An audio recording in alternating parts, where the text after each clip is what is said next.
Today, it's now gone today, technically, and I haven't recorded a dollop. Well, in fairness, I had recorded a dollop, or at least I thought I'd recorded a dollop, but it hadn't recorded. My new microphones have arrived, my ear microphones, so I thought I would celebrate the arrival of the microphones by doing an audio dollop outside. And I was going to do a walking dollop, but then time got the better of me, and I had to be going out. So I thought, well, surely I can do a dollop from where I am. So I did a dollop from the train station, and it was a little bit weird because I was a bit self-conscious about talking. I mean, I was talking into my phone, so it would have looked as if I was on the phone. Still, if I was standing next to someone, I was a bit self-conscious because sometimes I would say something because I was talking about what was going on around me and stuff like that. And because the microphones are in my ears, I didn't want to cover one of the microphones up with the phone, so I didn't want to hold the phone next to my ear. So I sort of held the phone in front of me.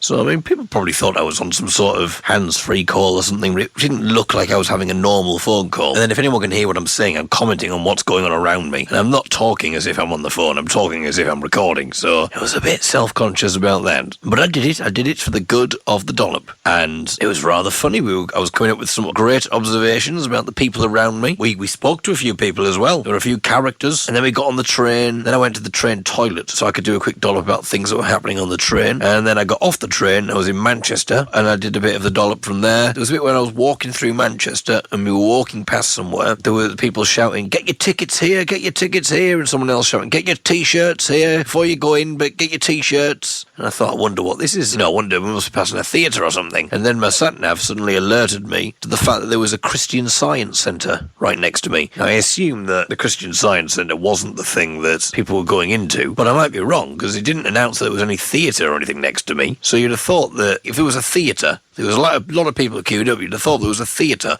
that it would announce that first. It wouldn't go for the Christian Science Centre. I'm not sure why they were selling tickets or t-shirts, the Christian Science Centre, if it was them. I don't know what the t-shirts would say. I went to the Christian Science Centre hoping to get a miraculous cure for my cancer, but all I got was this lousy t-shirt. I basically spent all the time walking down the streets of Manchester, talking to myself, standing at the train station talking to myself. I deliberately went to the train toilet so I could do a private report about things that were going on at the train, because I was too self-conscious because there were loads of people next to me. So I did all of that, and then it turned out that I hadn't pressed the record button. I think I pressed the record button in my pocket.